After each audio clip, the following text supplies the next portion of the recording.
Les exigences de la norme EN 9100, version 2018, section 3, planification. 6.1, actions à mettre en œuvre face aux risques et opportunités. 6.2, objectifs, qualité et planification des actions pour les atteindre. 6.3, planification des modifications. On commence par 6.1, actions à mettre en œuvre face aux risques et opportunités. Quelles sont les exigences? Dans le cadre de la planification de son système de management de la qualité, l'organisme doit tenir compte des enjeux mentionnés en 4.1, le contexte, et des exigences mentionnées en 4.2, parties intéressées, et déterminer les risques et les opportunités qu'il est nécessaire à prendre en compte.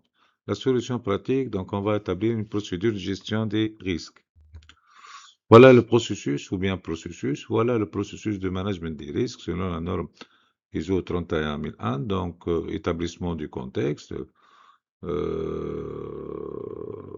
voilà. Ensuite, appréciation des risques, identifier les risques, analyser les risques, évaluer les risques par les méthodes. Donc, il y a un tableau d'évaluation selon des critères de gravité et de fréquence. Et traitement des risques, c'est-à-dire si le risque il est critique, il faut mettre en place des actions face au risque.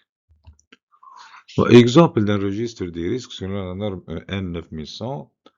Donc voilà, on va prendre l'exemple typologie de risque opérationnel.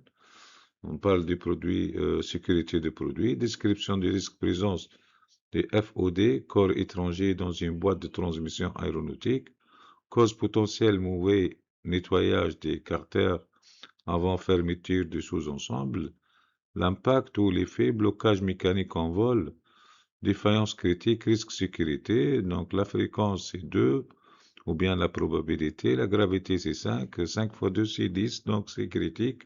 Ensuite on passe au traitement pour mettre en place les actions préventives, ou bien les actions face au risque. Voilà donc le tableau qui montre la criticité. Par exemple, on peut prendre la fréquence de 1 à 4 et la gravité de 1 à 4. Si on trouve une criticité dans les zones de rouge, c'est-à-dire si la multiplication de f fois g donne 8 ou bien 9 ou bien 12 ou bien 16, on dit que la zone de couleur rouge, une action donc face au risque est obligatoire. Si on est dans la zone en jaune ou orange, c'est-à-dire la note de criticité entre 4 et 6, donc ici on va, une action est souhaitable. Si vous êtes dans la case verte, ne nécessite aucune action. Maintenant, si le risque est critique, on peut mettre en place deux actions. Que ce soit, on va atténuer la fréquence, et on parle ici d'une action d'évitement, ou bien on va agir sur la gravité, c'est une action de protection. Et on peut agir sur les deux, c'est-à-dire de telle manière, il faut ramener le point de risque de la zone en blanche ici vers la zone acceptable. Planification des actions, voilà pour les risques.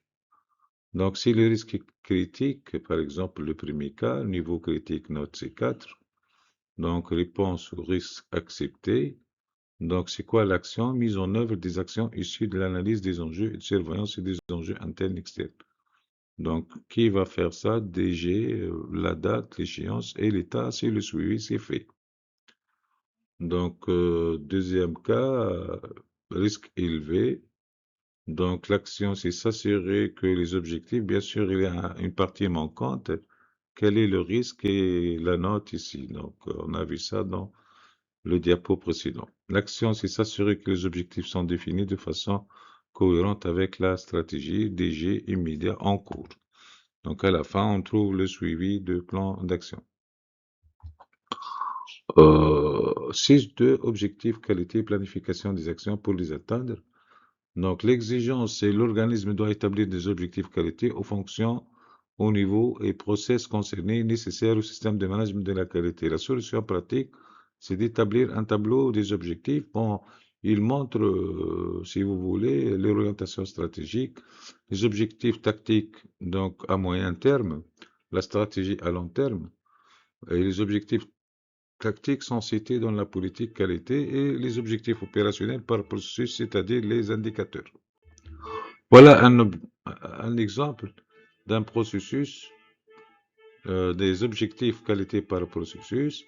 Et on va prendre la famille pilotage. Dans le pilotage, on trouve 4 indicateurs. Ce sont les objectifs opérationnels. Par exemple, taux des objectifs atteints, taux de réclamation, taux moyen de traitement des réclamations, taux de satisfaction client.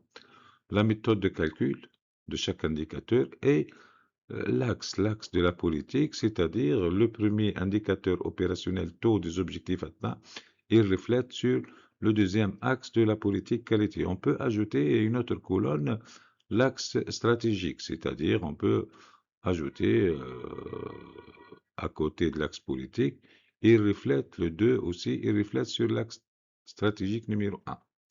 La périodicité de suivi, c'est annuel et l'objectif doit être supérieur à 85%. Il faut terminer tout le tableau avec tous les processus cités dans la cartographie. Planification des modifications. Lorsque l'organisme détermine les besoins, SIS-3, lorsque l'organisme détermine les besoins de modifier le système de management de la qualité, les modifications doivent être réalisées de façon planifiée. On parle ici donc d'une procédure, la solution pratique, procédure de gestion des modifications. On peut l'utiliser même dans la production. Plan de continuité d'activité. Donc voilà, on peut utiliser le diagramme de Gantt pour faire une planification. Donc voici un exemple de planification des modifications. Bon, ici, donc, pour un système de management de la qualité. Exemple des modifications, intégration, extension du domaine, intégration d'autres processus, passage à une autre norme, intégrer l'ISO 14001 avec l'ISO donc 9001, donc c'est une modification du système. On va le planifier selon donc un diagramme de Gantt-O par MS Project. Deuxième exemple, c'est le plan de continuité d'activité. Voilà donc une cartographie des scénarios de crise et les actions de continuité. On va prendre un seul exemple.